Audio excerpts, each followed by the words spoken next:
अस्सलाम वालेकुम दोस्तों, मेरा नाम अशरफ चौधरी है। फातिज अबीतसों। डायबिटीज में बहुत सारी कॉम्प्लिकेशन होती हैं और एक बड़ी इंपॉर्टेंट कॉम्प्लिकेशन है। अगर वो कॉम्प्लिकेशन शुरू हो जाए और उसका अगर आप बर वक्त इलाज ना करें, उसको रिवर्स ना करें, तो कंडीशन पता कहाँ पे पहुंच जाती है? पाँव कटने की नौबत आ जाती है, टांगें कट जाती हैं। और ये गेम सारी स्टार्ट होती है न्यूरोपैथी से। न्यूरोपैथी क्या चीज है कि आपके पांव जलने शुरू हो जाते हैं, सुन्न होने शुरू हो जाते हैं, जख्म हो जाए, चोट लग जाए, पता भी नहीं चलता। चलते चलते जूता गिर जाता है, बाइक पे बैठे हैं, जूता गिर गया, पता भी नहीं चला। जूते समेत बेड पे चले गए, पता भी नहीं चला। पांव फिर जब सुन्न होते हैं, कुछ जख्म हो गया, कुछ कील भी लग गया, जख्म ठीक नहीं होता, गैंग्रीन बननी शुरू हो जाती है, फिर नौबत पांव कटने पे आ जाती है। आज की सिटिंग में मेरे साथ हमारे इंतहाई काबिल तरीन डॉक्टर महबूब अहमद साहब और डॉक्टर कैसर फारूक साहब बैठे हैं। दोनों ने MBBS FCPS किया हुआ है और डॉक्टर कैसर साहब ने MRCP UK भी किया हुआ है। डॉक्टर महबूब साहब न्यू हॉस्पिटल लाहौर के साथ अटैच हैं और डॉक्टर कैसर साहब शेख जैद हॉस्पिटल लाहौर के साथ अटैच हैं। तो हम सवाल पूछते हैं डॉक्टर महबूब साहब से कि न्यूरोपैथी से कैसे बचा जा सकता है, अगर हो जाए तो क्या ये रिवर्सेबल है या नहीं? डॉक्टर साहब जी अच्छा सर, देखिए शुगर न्यूरोपैथी से बचना सबसे आसान है। अच्छा, शुगर कंट्रोल कर लें। ओके। अगर आपके लेवल्स 140 खाने के 2 घंटे बाद आपकी आ रही शुगर, तो आपको कभी न्यूरोपैथी होगी नहीं। खाने के 2 घंटे बाद यानी रैंडम पोस्टप्रेंडियल जिसको कहते हैं, हाँ जी, 140 से नीचे हो तो आपकी शुगर नॉर्मल है, नॉर्मल। ठीक है, तो न्यूरोपैथी का सवाल होगी नहीं, होगी नहीं। और फास्टिंग अगर आपने बिल्कुल नॉर्मल, तो आपने 100 से नीचे जाना। ठीक है, 100 से नीचे फास्टिंग रख लें और 140 से नीचे आप अपने रैंडम रख लें दवाइयों के साथ। सर इन एनी वे, अगर एक पेशेंट हमारे साथ जुड़ा हुआ है या नहीं जुड़ा हुआ, किसी भी तरीके से उसके लेवल्स ये हैं, तो न्यूरोपैथी से बचा जा सकता है। हाँ, अब इसमें ये आ जाता है कि अगर वो दवाइयों के साथ कंट्रोल कर रहा है, तो वो यकीनन एक दवाई मेटफॉर्मिन इस्तेमाल कर रहा होगा। मेटफॉर्मिन जो है ये न्यूरोपैथी को बढ़ाती है।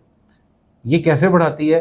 क्योंकि ये B12 डेफिशिएंसी करती है, जो कि मल्टीविटामिन है, और B12 इसकी कमी की वजह से न्यूरोपैथी की अलामात में इजाफा हो जाता है। मिसाल के तौर पे लोगों के पाँव जलने शुरू हो जाते हैं, जख्म बनना शुरू हो जाते हैं, वो जख्म ऐसा ऐसा बढ़ता है, उसमें रेशा पड़ जाता है, पीप बन जाती है, छाले बन जाते हैं, और उनको सर्दियों में हीटर के आगे बैठे होते हैं, पता ही नहीं चलता कितना सेक पहुंच रहा होता है। पाँव जल गया, हीटर इसमें सर फीलिंग यही होती है जैसे तो आप अगर मुझसे ये पूछते हैं कि क्या वो दवाइयों के साथ ये लेवल्स कंट्रोल करना बेहतर है, तो मैं इसको पर्सनली रिकमेंड नहीं करता। ये जरा डॉक्टर साहब ने भी बादाम बहुत खाए हैं, जरा इनको भी थोड़ा सा बादाम हलाल करने दें। जी जी सर। बादाम भी खाए हैं, आज सारे काजू चुक के खा गए ने डॉक्टर। हाँ सही है। देखने ਨੂੰ बड़ा छोटा ਜਿਹਾ लगता है, लेकिन सर ਤੁਸੀਂ ਲੈ ਕੇ थोड़े जाए लेके नहीं आया, पूरा एक पाव बादाम के काजू लेके आया। सर इसमें ये है कि न्यूरोपैथी बेसिकली प्रॉब्लम स्टार्ट तो उसमें डायबिटीज ही मेन उसका कॉमन काज है। डायबिटीज को जब तक कंट्रोल नहीं करेंगे, वो जो डॉक्टर साहब ने महबूब साहब ने कहा है कि दवाइयों के साथ बेसिकली आप शुगर के लेवल्स नीचे ले आएंगे, लेकिन आप इंसुलिन रेजिस्टेंस को कभी नीचे नहीं ला सकते। इंसुलिन रेजिस्टेंस आपकी बॉडी में जितनी ज्यादा होगी, वो आपको डैमेज किसी न किसी फॉर्म में करेगी। अगर इंसुलिन रेजिस्टेंस को ठीक कर लेते हैं तो न्यूरोपैथी डेफिनेटली ठीक होगी। डॉक्टर साहब, मैं क्योंकि आपने दोनों को शुगर दी है, मुझे जिस जमाने में शुगर थी, मेरा HbA1c 7 और 8 के दरमियान रहता था, ठीक है, लेकिन मैं दवाइयाँ दबा के खाता था और मैं कोई अपनी तरफ से नहीं खाता था, डॉक्टर्स ने जो बताई हुई थी। किसी भी डॉक्टर को जाता तो उन्होंने पिछले डॉक्टर के नुस्खे को कहा, जी फारिग है, आप सीटाग्लिप्टिन खा रहे थे, बेकार है, ट्रीवियामेट खाओ। ठीक है, उस वक्त हमें भी नहीं पता था कि सीटामेट और ट्रीवियामेट ये पतली क्या कोई अलग अलग है। अच्छा, किसी ने अगर गेट्रल दी है तो दूसरे ने एमरल दे दी, बिल्कुल, ठीक है, एक ने जार्डी दी है तो दूसरे ने जैगलू दे दी, तो ये सारी चीजें कर। मेरा HbA1c दवाइयों के साथ 7 और 8 के दरमियान रहता था, ठीक है। जिसको बहुत सारे डॉक्टर कहते हैं कि इट्स गुड कंट्रोल, ठीक है। हालांकि गुड कंट्रोल वाली को बात, शुगर या कंट्रोल होती है या नहीं होती है, ठीक है।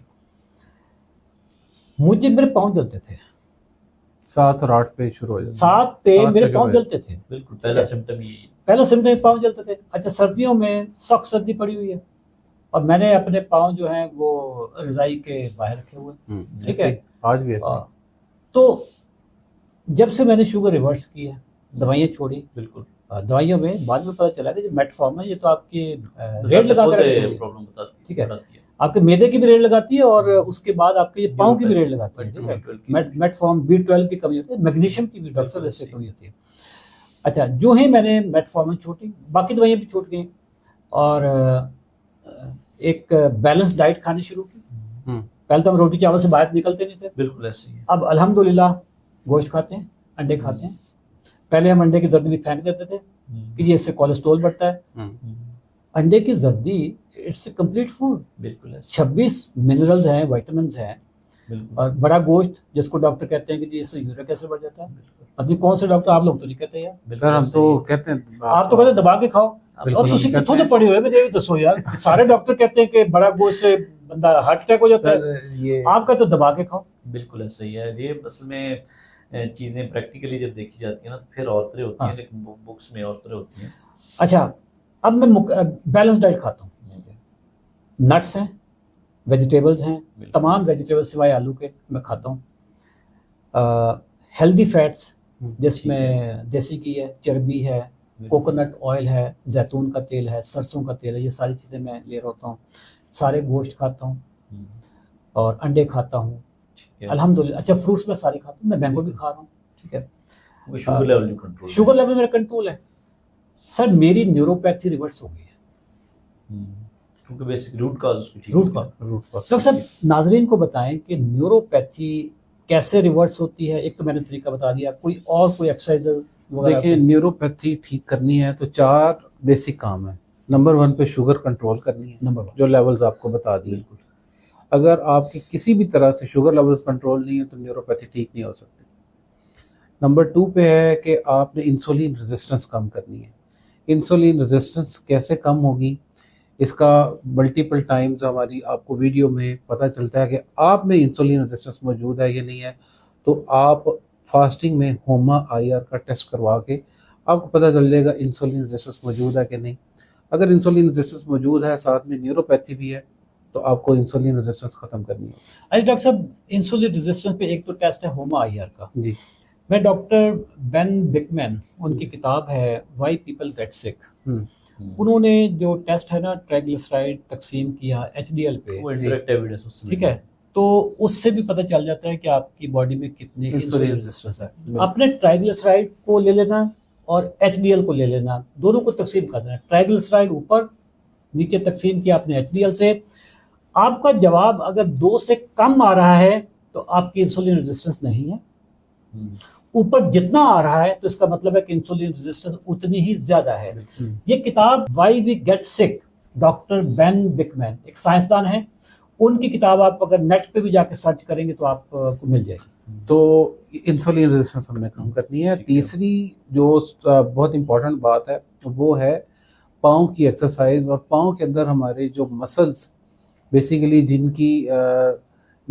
जिनको न्यूरोपैथी की वजह से जो सिक होते हैं, वो सोलियस मसल है। और वो जो नर्व्स होती हैं जो सप्लाई कर रही होती है, एक्चुअली उनकी ब्लड सप्लाई कंप्रोमाइज हो चुकी होती है। अच्छा, ये बात बड़ी आसान है। आपने अशरफ साहब की एक वीडियो भी आपको हमारे पेज पे मिल जाएगी, एड़ियां उठाने वाली एड़ियां उठाने वाली। सर, उसका जब हमने शुरू किया था ना, उस वक्त हम उसको शुगर कंट्रोल करने के लिए मैंने तजर्बा किया। बिल्कुल। वो जब तजर्बा किया शुगर कंट्रोल, लोगों ने कहा कि जी हमारे तो पाँव जल रहे थे, वो खत्म हो गया, सारी पाँव की जलन खत्म हो गई। उससे क्योंकि सोलियस मसल जो और पाँव के दूसरे भी जो छोटे छोटे मसल्स हैं, वो क्योंकि पंपिंग उनकी बहुत अच्छी हो जाती है और उनसे जो मुंसलिक नर्व्स हैं उनकी ब्लड सप्लाई बड़ी अच्छी हो जाती है, तो उससे जलने का, सुनपन का और एहसास कम होने का जो प्रोसेस है वो काफ़ी बेहतर हो जाता है। अच्छा, वो इस वीडियो का लिंक आपको ऊपर नजर आएगा। जी बिल्कुल। लेकिन एक बड़ी और ज़बरदस्त आपको फाइंडिंग बताते हैं कि जो लोग नमाज पढ़ते हुए तशहद के दौरान जब बैठते हैं अत्तहियात के लिए, तो पीछे से आपको पता है सुन्नत तरीका है कि पाँव की उंगलियों को फोल्ड कर लेते हैं। ऐसे मतलब एक पाँव आपका ये है हाँ जी, और दूसरा पाँव आपका ऐसे करके जो हुआ जी होता है, बिल्कुल, ठीक है, जैसा कि आप तस्वीर में हाँ। देख भी रहे होंगे। अभी आप तस्वीर में हम ठीक तो ये जो इससे आपके पाँव के मसल्स और सोलियस मसल्स और दूसरे छोटे छोटे मसल्स, इनकी स्ट्रेचिंग की वजह से ब्लड सप्लाई ज़्यादा हो जाती है। अब आप सोचें कि तशहद में आप ये दिन में 5 दफ़ा बैठ रहे हैं, तो आप 5 दफ़ा अपने इस न्यूरोपैथी को कंट्रोल कर रहे हैं इनडायरेक्टली, बजाय इसके कि आप कुर्सी पे बैठ के नमाज पढ़े। अगर आप में सकत है और आप तशहद में अत्तहियात की सूरत में बैठ सकते हैं, तो उंगलियों को फोल्ड करें और 1 हफ्ते बाद आप देखें कि आपकी दाईं साइड जिसका आप फोल्ड करके बैठ रहे हैं, उसकी नमनेस और उसकी सेंसेशंस और उसकी बर्निंग सेंसेशंस जो है वो बहुत हद तक इम्प्रूव हो चुकी होंगी। और साथ में इसी शुगर तरह- भी ठीक रहे। और साथ में शुगर भी ठीक हो- शुगर भी कंट्रोल होगी, क्योंकि मसल जब भी पंप होता है शुगर भी कंट्रोल होता सर 4 रिकत में है। जी बंदा 2 दफा बिल्कुल। अत्तहियात में बैठता है जी बिल्कुल, और एक वक्त में कम से कम भी मिनट 1.5 मिनट तो बैठता है 1 ना। मिनट तक बैठता है। और उसको जब आपका पाँव को स्ट्रेच आता है तो आप देखें कि दिन में कितनी रिकत हैं और कितनी दफ़ा नमाज 5 दफ़ा पढ़ते हैं और फिर कितनी दफ़ा अत्तहियात में जाते हैं, तो उससे आपकी मजहबी फरीज़ा तो आपका हो गया, लेकिन नमाज के जो मेडिकल बेनिफिट्स हैं वो भी ये हैं। उनमें भी है। तो आप तशहद में जो सुन्नत तरीका है उसी तरीके से आप पाँव को आप रखें जैसे आपको इस वक्त तस्वीर में भी नज़र आ रहा है, और आप देखिएगा कि आपके पाँव की जो सेंसेशन है वो बढ़ जाएगी, न्यूरोपैथी आपकी कम हो जाएगी।